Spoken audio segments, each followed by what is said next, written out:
Ya, selamat pagi, Rahayu, salam waras. Selamat pagi para kadang yang ada di seluruh tanah Nusantara. Hari ini kita akan menyelenggarakan podcast bersama salah satu tokoh spiritual yang ada di Indonesia. Kebetulan beliau ini saya kenal melalui profesi yang sama. Hari ini kita ngobrol bersama dengan Pak Naim Suryono. Beliau adalah salah satu tokoh spiritual yang ada di Indonesia. Beruntung hari ini kita bisa ketemu beliau untuk ngobrol-ngobrol berkaitan dengan apa itu penghayat kepercayaan. Selamat pagi Pak Naim. Selamat pagi Mas Broto. Rahayu, salam waras. Salam waras. Bagaimana kabarnya Pak Naim? Oh baik-baik, ini tadi ya memang cuacanya agak mendung, hujan, tapi ketika diundang Mas Broto di sini saya sangat semangat. Iya. Karena berkaitan dengan penghayat kepercayaan. Temanya begitu ya. Saya pikir pembahasan tentang penghayat kepercayaan ini memang perlu diperbanyak Pak, perlu disebarluaskan apa itu penghayat kepercayaan, bagaimana kemudian eksistensinya di Indonesia agar tidak terjadi salah persepsi di dalam masyarakat. Ya, setuju. Karena kadang-kadang masyarakat itu kan banyak yang belum tahu apa itu penghayat kepercayaan, sehingga mereka membuat asumsi-asumsi dan penafsiran sendiri yang bisa saja itu keliru. Beruntung sekali kita ketemu dengan Bapak yang mungkin bisa memberikan penjelasan yang lebih lengkap, yang lebih komprehensif terhadap masyarakat tentang apa itu penghayat kepercayaan. Meskipun tadi di depan sudah saya sebutkan bahwasanya hari ini saya berhadapan dengan Pak Naim Suryono, tapi izinkan beliau memperkenalkan diri, siapa beliau dan saat ini kesibukan beliau sedang melakukan apa kesibukannya. Mohon Pak Naim untuk sedikit memberikan. Ya, kesibukan saya Mas Broto sebagai advokat. Kebetulan saya mulai lulus S1 dari Fakultas Hukum. Saya langsung magang di kantor advokat di Yogyakarta, tepatnya di kantor advokat Suwartini Martodiarjo. Dan kebetulan beliau waktu itu adalah ketua IKADIN Yogyakarta. Ya, dan saya magang ke beliau dan saya belajar selama 4 tahun di Jogja. Dan akhirnya setelah 4 tahun saya merasa mendapat pengalaman dari beliau, saya buka di Surabaya. Dan tahun 93 sampai hari ini. Dan kebetulan kalau di dalam proses organisasi advokat, saya sebagai Dewan Kehormatan Peradi Jawa Timur yang tugasnya adalah melaksanakan pengawasan dan pemeriksaan terhadap pengacara-pengacara yang dilaporkan oleh masyarakat secara umum. Kalau di dalam organisasi penghayat kepercayaan, kebetulan saya ditunjuk sebagai Ketua Persatuan Warga Sata Dharma Pusat atau Persada Pusat. Itu sudah 4 periode, mulai tahun 2014 ya, 2014 sampai hari ini saya masih menjabat sebagai Ketua Persada Pusat. Termasuk di dalam proses organisasi penghayat kepercayaan sendiri. Tahun 97 saya pernah ditunjuk sebagai Sekretaris HPK Jawa Timur. Lalu pada saat itu ada perubahan organisasi dari HPK ke BKOK. Ya, setelah saya menjadi sekretaris sebagai Jawa Timur dan ketuanya pada saat itu almarhum Bapak Joko. Lalu saya menjadi Presidium BKOK Jawa Timur. BKOK itu juga organisasi yang sama. Lalu tahun 2012 saya dipercaya menjadi Presidium MLKI Pusat, dilantik oleh Wakil Menteri Budaya dan Pariwisata Profesor Windu di Istana Keraton Yogyakarta. Dan hari ini saya periode ketiga Ketua Presidium Pusat MLKI Pusat. Ya. MLKI Pusat, MLKI sendiri itu apa Pak?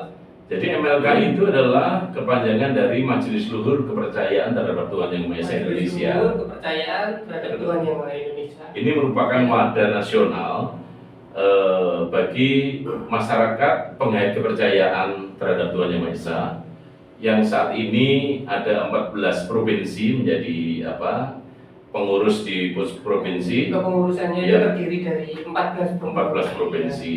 Jadi sudah tersebar di 14 provinsi dan anggotanya kalau menurut saya 60% dari seluruh penggiat kepercayaan yang ada di Indonesia. Sudah tergabung di dalam. Ya, yang tergabung di MLKI. Berarti itu di seluruh Indonesia ya Pak ya? Mulai Seluruh Indonesia dari ada. Sabang sampai Merauke. Iya. Berarti tidak hanya melulu penghayat dari Jawa saja ya Pak ya? Iya, jadi Semuanya ya termasuk. ada teman-teman dari Mapurundo, Mapurundo. ya di Mamasa, Sulawesi Barat, ada Merapu dari Sumba, ada adat Musi dari Sulawesi Utara, ada Malsung, ya terus ada Parmalim dari Sumatera Utara, Kaharingan dari Kalimantan, terus ada beberapa yang organisasi penggiat kepercayaan yang tersebar di luar Jawa itu gabung di MLKI karena memang tugas MLKI menjadi wadah nasional penggiat kepercayaan dan kita membantu masyarakat penggiat kepercayaan dalam hal hak-hak sipilnya. Ya misalnya ada terkait dengan permohonan menjadi perpindahan KTP, terus bagaimana perkawinan, ada pemuka penghayat, terus ada juga tentang pendidikan, yaitu MLKI itu diberikan tugas untuk bagaimana menyusun kurikulum anak SD, SMP, SMA, termasuk dalam anak-anak didik kita yang sudah masuk universitas, gitu ya. Lalu juga kita juga menyelesaikan masalah-masalah yang terkait dengan penggiat kepercayaan, misalnya ada pemuda dari Kaharingan yang tidak bisa masuk TNI Angkatan Darat, nah ini kita berusaha menjembatani, ya termasuk sudah ada dari kepolisian, TNI Angkatan Darat sudah diterima sesuai dengan KTP penggiat kepercayaan. Berarti mengadvokasi masyarakat penghayat dari sisi administrasi, pendidikan, dan serta kebutuhan-kebutuhan lainnya dalam berbangsa dan negara ya Pak. Begitu. Artinya penghayat ini juga turut taat terhadap aturan bernegara di Indonesia sendiri. Iya, kalau prinsip penggiat kepercayaan memang harus taat terhadap aturan. Terhadap aturan yang ada. Ya, karena memang penggiat kepercayaan adalah berasal dari masyarakat atau lokal wisdom yang ada di leluhur Nusantara asli, maka kita harus taat pada peraturan karena sudah ditandaskan di dalam misi dan visi daripada penggiat kepercayaan, terutama MLKI Memayu Hayu Bawono, artinya bagaimana kita menjadi manusia-manusia yang taat terhadap peraturan pemerintah, taat pada negara, dan tentunya kita tidak boleh melawan peraturan apapun yang disahkan di negeri ini. Menarik tadi Pak, saya tadi mendengar ada salah satu pepatah yang Bapak sampaikan tadi, Memayu Hayu Bawono. Memayu Hayu Bawono. Hayu Bawono itu bisa dijelaskan sedikit Pak, apa itu? Iya, jadi Memayu Hayu Bawono itu adalah Memayu Hayu itu artinya memperindah atau mempercantik gitu ya. Bawono itu adalah dunia. Jadi Memayu Hayu Bawono yang sebagai misi dan visi MLKI itu harus dimulai dari pribadi kita dulu. Pribadi kita harus memperindah dunia ya. Ya tentunya saja kalau sudah ingin memperindah dunia tentunya harus mempunyai watak yang damai, yang orang-orangnya harus sejuk gitu kan. Tidak boleh gampang emosi, tidak boleh tersulut kan gitu kan. Lalu yang selanjutnya adalah orang-orang yang bisa menerima keadaan di dalam kehidupan ini supaya kita betul-betul harus searah dengan semesta begitu ya, tidak boleh melawan. Menarik sekali. Ya, jadi lalu juga apa ya Mas? Setelah kita pribadi kepada keluarga, masyarakat, bangsa dan negara. Jadi go-nya itu untuk bangsa dan negara sebenarnya. Menarik sekali. Bahwasanya sebagai manusia kita harus selaras dengan alam semesta, itu yang menurut saya sangat menarik. Kalau Bapak sendiri nih dari paguyuban apa? Sabta Dharma. Kalau saya dari Sabta Dharma, Mas Broto. Kalau Sabta Dharma sendiri itu mungkin bisa dijelaskan Pak sedikit. Ya, jadi Sabta Dharma itu mulai didirikan kapan dan kemudian Sabta Dharma itu ajarannya dari Mari Kediri, diterima oleh Bapak Arjo Sapuro tanggal 27 Desember tahun 52. Ya, lalu oleh Pak Arjo Sapuro akhirnya bergelar Sri Utomo, dan ini merupakan ajaran ketuhanan. Ya, ajaran ketuhanan yang pada pokoknya pertama menyembah kepada Tuhan yang Maha Kuasa. Ya. Lalu yang kedua, untuk menyembah ini harus ada ritual, tata caranya. Di dalam ajaran Satadharma disebut sujud Satadharma. Ya, lalu yang ketiga ada simbol pribadi. Simbol pribadi manusia itu adalah bagaimana manusia itu berasal, terus bagaimana karakter-karakter manusia, lalu bagaimana seseorang yang sudah menjadi manusia itu melaksanakan tugas-tugasnya di dalam kehidupan, lalu mengatur nanti bagaimana ketika kita sudah dipanggil oleh Sang Pencipta gitu. Lalu yang keempat adalah ajaran Wawarapitu. Wawarapitu itu adalah 7 ajaran tentang kewajiban suci bagi warga Satadharma. Di situ mengandung nilai-nilai dharma. Ya. Jadi bagaimana kita harus berbuat baik kepada orang lain, terus tidak mengecewakan orang lain. Lalu kita harus bisa mikul dur mendem jeru, artinya bagaimana sih kita rahasia-rahasia orang tua, pemimpin-pemimpin kita, keluarga, termasuk organisasi ini kita simpan gitu ya. Lalu yang kita tonjolkan adalah membentuk semangat-semangat yang baik, yang positif lah begitu Mas Broto. Ya, menarik sekali. Pak, tadi kan dijelaskan bahwasanya dalam ajaran Satadharma itu sujudnya itu kan hanya menyembah kepada yang Maha Kuasa. Iya, kepada Tuhan yang Apakah Maha Kuasa. ada yang lain yang disembah selain yang Maha Kuasa? Iya, jadi konsep ketuhanan Satadharma itu hanya Konsep ketuhanannya seperti apa gitu Pak? Jadi Iya. biar kita itu tahu. di Wawara 7, Iya. Wawarapitu nomor Iya. 1, ya itu Setyo Tuhu Marang, ya Allah yang Maha Agung, Rohim, Adil, Wasesya lan Langgeng. Setyo Tuhu itu adalah orang yang harus betul-betul setia dan taat, ya, melaksanakan aturan-aturannya hanya garis lurus kepada Tuhan. Jadi nggak boleh manusia itu kita ini menyembah di luar Tuhan, karena ini adalah garis lurus kepada Tuhan. Karena sifat-sifat Tuhan itu kan agung, Maha pengasih dan penyayang, ya, dan Maha Adil, Maha Wasesa dan Maha Langgeng, gitu ya. Ya, berarti nggak ada ya Pak zat yang lain yang disembah selain Oh, nggak ada. Nggak ada ya Pak. Istilahnya kayak kita mungkin kalau aliran-aliran lama, bukan lama sih Pak, kejawen itu kan bid'ah, bukan, nanti bisa dipotong ya. Aliran-aliran kepercayaan itu kadang kan ada yang kayak ibadatnya di gua, di batu, di pohon, itu berarti tujuannya itu tetap menyembah kepada yang Maha Kuasa ya Pak? Iya, ya sebenarnya Bukan menyembah apa yang ada di dalam batu atau Oh, pohon tidak. atau gua itu ya Pak ya? tidak. Jadi kalau kita datang ke tempat-tempat seperti itu, ya ke gua, ke gunung, itu kita sebenarnya kita hanya mewujudkan bahwa semesta yang diciptakan Tuhan itu sangat luar biasa, begitu ya. Tidak ada batasnya gitu. Sehingga kita ketika kita ada di ruang itu, kita itu merasa bahwa memang Tuhan itu betul-betul Maha Agung gitu ya. Maha penyayang, dan kita berterima kasih atas anugerah yang sudah diberikan, atas udara yang kita hirup, air yang kita minum, bumi yang kita pijak. Itu sebenarnya adalah ketika kita di alam semesta, di luar, di gunung, di goa dan lain sebagainya, itu adalah syukur aja. Wujud Wujud syukur Tuhan yang kepada Maha Sang Kuasa. Pencipta, gitu ya. Ya. Kalau aliran penghayat kepercayaan sendiri ini ada nggak Pak aturan yang menaungi eksistensi daripada penghayat ini di negara kita tercinta di Indonesia itu? Iya, jadi ini mohon maaf Mas Broto, Iya. bukan aliran. Jadi Gimana itu Pak? Jadi menurut undang-undang adalah nomenklaturnya itu adalah penghayat kepercayaan terhadap Tuhan Yang Maha Esa. Ya. Jadi kalau ada pihak-pihak atau mungkin instansi pemerintah yang masih mengatakan aliran itu salah. Itu salah. Ya, karena kita ini sumbernya adalah penghayat kepercayaan terhadap Tuhan Yang Maha Esa, begitu kan? Penghayat kepercayaan terhadap Tuhan Yang Maha Esa itu pembina teknis organisasi struktur kepemerintahan itu oleh Direktur Bina Kepercayaan dan Masyarakat Adat. Ya, ini. Lalu Direktur BKMA ini di bawah Direktur Jenderal Kebudayaan. Ya, yang notabene garis lurusnya adalah kepada Menteri Kebudayaan.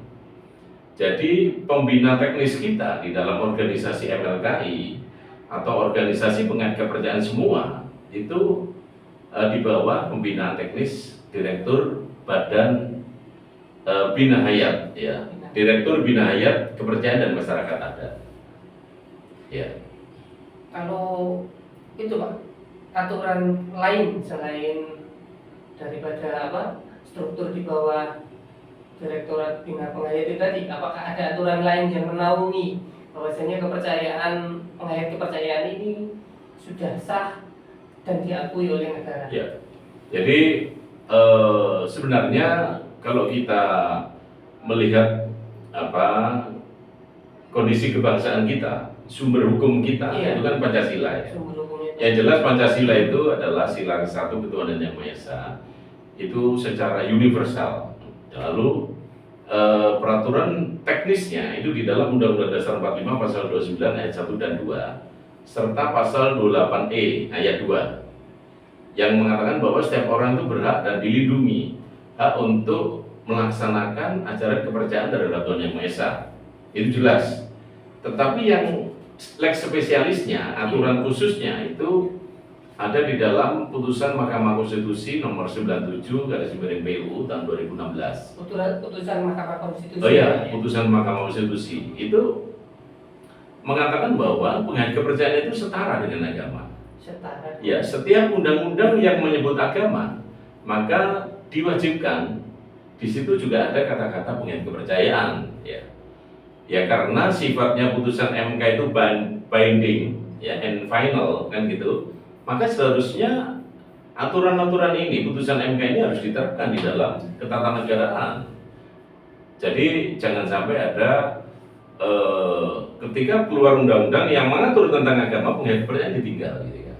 Jadi ini sebenarnya adalah satu kesatuan agama dan kepercayaan terhadap Tuhan Yang Maha Esa. Berarti atas dasar putusan MK tersebut yang bersifat binding dan final, artinya itu setara dengan undang-undang ya Pak? Iya, setara dengan undang-undang. Gitu.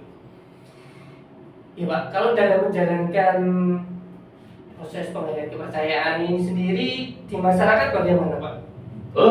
Ya. Respon dari masyarakat? Saya pikir masyarakat sekarang lebih dewasa, ya. Karena dengan adanya media sosial yang sangat canggih, kan sebenarnya bisa dibuka. Oh, apa sih penghayat kepercayaan itu? Apa sih ajaran Sabda Dharma itu? Apa sih ajaran kapribaden, perjalanan, budidaya, muti utomo dan sebagainya itu kan ada. Ya, jadi saya pikir masyarakat seharusnya untuk mengetahui lebih dalam tentang ajaran penghayat, mereka bisa melihat kok di media sosial. Apalagi sekarang sudah banyak anak-anak muda yang misalnya dia menjelaskan tentang konsep ajaran ketuhanan menurut apa gitu kan, organisasi Muti Utomo, Sabda Dharma, Kapribaden, perjalanan semua ada di situ. Jadi masyarakat seharusnya bisa menerima itu. Lalu untuk saat ini saya pikir masyarakat pun juga sudah mulai terbuka. Buktinya MLKI juga tergabung di dalam forum-forum lintas agama, ya. Termasuk di Surabaya ini saya sebagai Dewan Pembina Rumah Bhinneka misalnya, juga sebagai Dewan Pembina berbeda tapi mesra, forum beda tapi mesra misalnya. Terus ada lagi lintas iman, ya, itu kita masuk di dalam proses-proses organisasi itu. Jadi dalam penerimaan masyarakat sendiri nggak ada masalah. Nggak ada masalah. Nggak ada masalah. Penghayat kepercayaan di. Nggak ada masalah. Iya. Tapi bagaimanapun juga, apakah ada Pak hambatan? Ya karena ini kan masih minoritas, masih baru dan belum dikenal secara luas. Meskipun akses informasi sebenarnya sudah bisa dari lebih banyak sumber. Yeah. Dapat dari lebih banyak sumber, tapi masih ada nggak hambatan dalam menjalankan penghayat kepercayaan ini? Ya, yang namanya hambatan di negeri Indonesia ini, saya pikir bukan hanya penghayat. Agama-agama besar pun, ya banyak, misalnya pendirian gereja dilarang, ya toh. Bahkan kalau kita melihat di Kupang pernah ada penolakan pendirian masjid, gitu kan. Ya sebenarnya yang namanya hambatan itu pasti ada, ya. Tetapi hambatan-hambatan yang sangat frontal, yang sangat kira-kira membuat penghayat kepercayaan itu sibuk itu nggak ada, Mas. Enggak. Ya hambatannya paling ya hambatan-hambatan yang isu-isu kecil, misalnya ada orang yang mengatakan penghayat kepercayaan itu aliran sesat gitu ya. Lah misalnya terjadi dulu di Lampung ya, itu ada media yang mengatakan ada 7 organisasi aliran sesat. Nah, akhirnya kita datang ke sana, kita luruskan yang dimaksud oleh Bapak aliran sesat itu yang bagaimana gitu ya. Karena sebenarnya penghayat kepercayaan itu adalah ajaran yang juga menyembah kepada Tuhan Yang Maha Kuasa dengan cara ritualnya masing-masing kan begitu. Tetapi goalnya adalah kepada Tuhan Yang Maha Kuasa. Lalu di dalam praktek baik kehidupan kita mempraktekkan bagaimana menolong orang tanpa pamrih kan begitu. Itu adalah kan praktek baik. Tentunya ini landasannya adalah nilai-nilai ketuhanan. Nilai ketuhanan. Ya misalnya ada lagi yang mengatakan seorang pejabat misalnya, ada seorang menteri misalnya mengatakan ajaran kepercayaan adalah sesat. Lah ini pun juga mungkin Pak Menteri belum paham ya tentang bagaimana konsep ketuhanan aliran kepercayaan atau penghayat kepercayaan ya. Secara alat ini aliran kepercayaan itu sudah nggak ada, Mas. Jadi bagaimana konsep ketuhanan penghayat kepercayaan ini seharusnya Pak Menteri bisa diskusi dengan kita, sebab kita bisa menjelaskan gitu loh, Mas. Jangan sampai ada penafsiran, pemikiran dari seorang pejabat, oh penghayat kepercayaan itu mereka kok, dia nyembah patung kok gitu. Nah ini jangan sampai ada seperti itu. Nyembah Semar. Nyembah Semar. Ya, berarti mungkin benar Pak, perlu ada ruang berdiskusi dengan instansi terkait atau kementerian terkait. Iya, mohon maaf Mas. Ya, oh iya Pak, diminum dulu Pak, kayaknya batuk-batuk. Jadi nanti mungkin perlu Pak itu dibuat ruang biar bisa memberikan penjelasan yang komprehensif terhadap institusi atau lembaga negara yang belum memahami sepenuhnya tentang apa itu penghayat kepercayaan. Iya, Jadi iya. mungkin itu bisa dilakukan upaya antar lembaga Pak, dari mungkin MLKI atau dari Sabta Dharma mungkin bisa bersurat untuk sekedar audiensi berdiskusi. Iya. Sebenarnya kalau untuk surat permohonan audiensi, Mas, itu kita sangat sering ya dengan pejabat. Tetapi ya sekali lagi bahwa penghayat kepercayaan ini kan kadang-kadang surat yang kita sampaikan untuk permohonan audiensi itu kadang-kadang pejabat itu ya mungkin dia terlalu sibuk ya, mungkin tidak sesuai dengan kehendak hatinya begitu kan. Kadang-kadang orang menerima audiensi kan harus sesuai dengan frekuensinya kan harus sama. Ya mungkin itu frekuensi dan preferensi. Frekuensi dan preferensinya harus sama kan begitu, sehingga kadang-kadang audiensi pun kita tidak bisa diterima gitu ya. Belum Pak, berarti. Belum ya. Ya saya setuju kalau ke depan setelah podcast ini dari institusi manapun yang berkaitan dengan menaungi agama dan penghayat kepercayaan mungkin bisa lebih membuka diri dan berdialog agar mendapatkan penjelasan yang komprehensif dari para pelaku dan pakar-pakarnya. Saya rasa sih seperti itu, Pak. Iya, saya sangat setuju Mas Broto bahwa ketika ada orang-orang yang mengatakan aliran sesat, warga penghayat kepercayaan tidak perlu risau gitu kan. Yang penting adalah memang di dalam kehidupan ritual masyarakat penghayat kepercayaan itu memang betul-betul bersembah, hanya bersujud kepada Tuhan Yang Maha Kuasa gitu kan. Lalu yang penting adalah praktek baik di masyarakat, itu kita praktekkan kan gitu ya. Supaya dia mau mengatakan sesat loh, enggak, si A itu orang baik kok. Dia sering menolong masyarakat, ada kerja bakti, dia juga tampil kan gitu. Jadi kalau ada orang ngomong gitu berarti mungkin dia kurang paham saja terhadap penghayat kepercayaan. Jadi tadi kesimpulannya adalah memayu hagio Memayu hayu bawono. Memayu hayu bawono. Iya. Saya rasa cukup Pak. Oh iya, terima kasih. Kita hari ini Terima sangat kasih. menarik dan saya pikir ini akan bisa memberikan pencerahan kepada masyarakat seluruh Nusantara, baik itu penghayat kepercayaan sendiri maupun masyarakat beragama pada umumnya. Terima kasih atas waktunya. Terima kasih Mas Broto. Sampai ketemu lagi Pak Naim. Ya, selamat pagi Rai. Ya.